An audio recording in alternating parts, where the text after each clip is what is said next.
নমস্কাৰ মৰমৰ ছাত্ৰ ছাত্ৰীসকল, আজি মই তোমালোকক নৱমমান শ্ৰেণীৰ ইংৰাজীৰ দ্য ৰোড নট টেকেন কবিতাটোৰ লাইন বাই লাইন অসমীয়া মিনিং ক'ম। তাৰ লগতে কবিতাটো যে সাৰমৰ্ম, যাক আমি মৰেল বুলি কওঁ, সেই মৰেলখিনিও আমি এই কবিতাটোত আলোচনা কৰিম।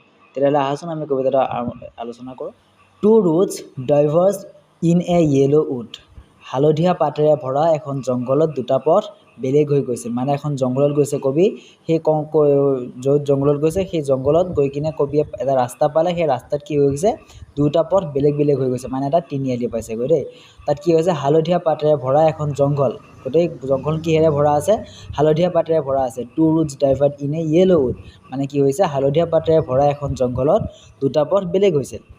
এণ্ড চৰি আই কুড নট ট্ৰেভেল বথ, আৰু মই দুয়োটা পথেদি যাব নোৱাৰা দুখ পাইছিলোঁ। কেনেকৈ পাৰিব, কাৰণ কবি যিহেতু এজন মানুহ, ৰাস্তাকেইটা আছিলে, দুটা আছিলে। And be one traveller long I stood, এজন যাত্ৰী হিচাপে মই বহু সময়ত থিয় হৈ থাকিলোঁ। ক'ত থিয় হৈ থাকিল কবি, সেই তিনিআলিটোত থিয় হৈ আছে। And look down one as far as I could, আৰু এটা পথ যিমান দূৰলৈ দেখা যায় মই সিমান দূৰলৈ চাই থাকিলোঁ। যিকোনো এটা পথ চাইছে আৰু কবিয়ে, তাৰ ভিতৰত যিমান দূৰ চাব পাৰে সিমান দূৰলৈকে চাইছে। To where it bend in a undergrowth, আৰু য'ত সেই পথটো জোপোহাৰ মাজত বেকা হৈ গৈছিলে, মানে টাৰ্ণিং লৈছে আৰু কিবা দেখা পাব নেকি, নাপায়, অনলি জোপোহাখিনি দেখা পাব, হয় নাই।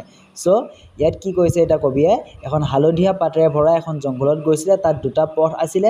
সেইটা পথেদি যাব নোৱাৰাৰ কাৰণে কবিয়ে দুখ পাইছিলে, কাৰণ তেওঁ এজনহে যাত্ৰী আছিলে, হয়নে। সেইকাৰণে তেওঁ কি কৰিছিলে, এই কথাটো ভাবি কিনে বহুত সময় থিয় হৈ আছিলে, আৰু থিয় হৈ থাকি কি কৰিছিলে, তাৰে যিকোনো এটা পথ যিমান দূৰলৈ দেখা যায় সিমান দূৰলৈ চাই আছিলে, য'ত সেই পথটো কি হৈ গৈছিলে, এটা জোপোহাৰ মাজত বেকা হৈ গৈছিলে। 2 নম্বৰ দফাটো চাবা। দেন টুক দ্য আদাৰ এজ জাষ্ট এজ ফেয়াৰ, তাৰপিছত মই আনটো পথ ল'লোঁ যিটো সমান ধুনীয়া আছিল। সেইটো কি আছিলে, প্ৰায় ধুনীয়াই আছিলে, নেক্সট যিটো ৰাস্তা আছিলে। And having perhaps the better claim, আৰু হয়তো সেইটোৰ মানে কি আছিলে, অলপ বেছি ভাল আছিলে, মানে সেইটোৱে মানে মানুহবিলাক অহা যোৱা কৰি থাকে, আৰু সেইটো কাৰণে কি আছিলে, অলপ ভাল হৈছিলে, মানে ইমান জোপোহা নাছিলে, প্ৰথমটো যেনেকৈ জোপোহা আছিলে।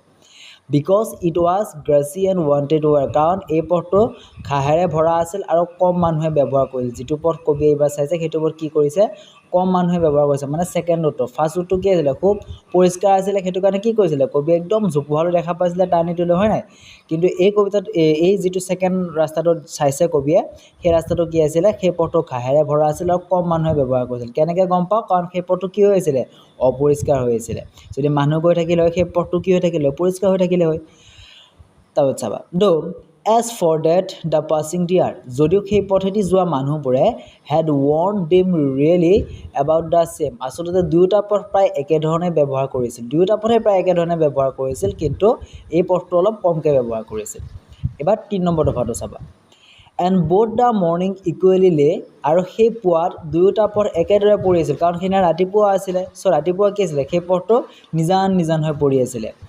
In leaves no' step had trodden back, পাতবোৰত কোনো মানুহৰ খোজৰ চিন নাছিল, মানে মানুহবোৰে সেই পাতবোৰত কেতিয়াও কি দিয়া নাছিলে, খোজ দিয়া নাছিলে। খোজ দিলে কি হৈ পৰে, চিনটো থাকিলেহেঁতেন তাত, হয় নাই।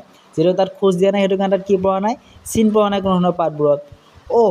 আই kept the first for another day, মই প্ৰথম পথটো আন দিনৰ বাবে এৰি দিলোঁ, মানে প্ৰথম পথটো কবিয়ে কি কৰিলে, যে মই এইটোৱে নাযাওঁ, যিহেতু সেইটোৱে কি যায়, মানুহবিলাক গৈ থাকে প্ৰায়, হয়নে।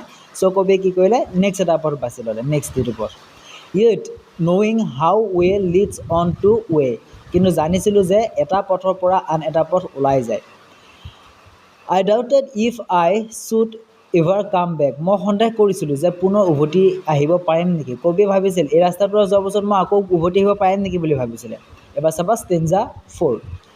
আই shall be telling this with a sigh, মই এদিন এই কথা এটা দীঘল নিশ্বাসেৰে ক'ম, মানে কবিয়ে ভাবিলে যে যিহেতু মই এটা পথেৰেহে যাম, চ' এটা পথেৰে নাযাওঁ, গতিকে এইবিলাক কথা মই এদিন দীঘল উশাহেৰে হয়তো কাৰোবাক ক'ম। Somewhere ages and ages hence, বহু বছৰ পিছত কোনো এটা ঠাইত। Two routes diverged in a wood and I, এখন জংঘলত দুটা পথ বেলেগ হৈ গৈছিলে আৰু মই I took the one less travelled by, মই সেই পথটো বাছি লৈছিলোঁ যিটোত কম মানুহ গৈছিলে, মানে যিটো পথত কম মানুহ গৈছিলে সেইটো পথ কবি কি কৰিলে, বাছি ল'লে, মানে ছেকেণ্ড পথটো বাছি ল'লে। And that has made all the difference, আৰু সেই সিদ্ধান্তই মোৰ জীৱনত সকলো পাৰ্থক্য আনিছিলে। কি কৰিছিলে, যে সেই যিটো সিদ্ধান্ত মই ল'লোঁ, মানুহ নোযোৱা পথ যিটো মই বাছি ল'লোঁ, সেই পথটোৱে মোক কি কৰিছিলে, জীৱনত বহুতখিনি পাৰ্থক্য আনি দিছিলে। এটা মৰেল মানে এই কবিতাটোৰ জৰিয়তে কবিয়ে কি ক'ব বিচাৰিছে ইয়াৰ মূল শিক্ষাটো হৈছে কি জানেনে যে জীৱনত সঠিক সিদ্ধান্ত লোৱা অত্যন্ত গুৰুত্বপূৰ্ণ মানে আমি জীৱন কি কৰিব লাগে সদায় সঠিক সিদ্ধান্ত ল'ব লাগে অলপ সময় ভাবিব লাগে নিজক সময় দিব লাগে হা মানুহে নিজৰ পথ নিজেই বাছি ল'ব লাগে কেতিয়াবা ভিন্ন আৰু কাম চলা পথ বাছি লোৱাই জীৱনত সফলতা আৰু মানে বিশেষতা আনে মানে যেতিয়া ধৰা হ'ল আমি অকণমান বেলেগতকৈ বেলেগ এটা বস্তু যেতিয়া বিচাৰিম সেই বস্তুটোৱে কি কৰি দিয়ে আমাক এটা নিৰ্দিষ্ট বিশেষতা এটা আনি দিয়ে কবিয়ে আমাক এইটো কথা ক'ব বিচাৰিছে যে আমাৰ যি সিদ্ধান্তসমূহ যে আমি লওঁ ভাবি চিন্তি যে লওঁ সেইবোৰে আমাৰ কি কৰে ভৱিষ্যতটো গঢ়ি তোলে হ'ব এইখিনি আছিল কবিতাটোৰ মিনিং ইয়াত যদি কিবা বুজি নোপোৱা থাকে তোমালোকে কমেণ্ট ছেকশ্যনত জনাবা বা হোৱাটছএপ নম্বৰ স্ক্ৰীনত দিয়া আছে তাত জনাবা আৰু যদি ইয়াৰ কুৱেশ্যন আনচাৰ লাগে মোক কণ্টেক্ট কৰিবা স্ক্ৰীনত হোৱাটছএপ নম্বৰ আছে হ'ব বাই বাই থেংক ইউ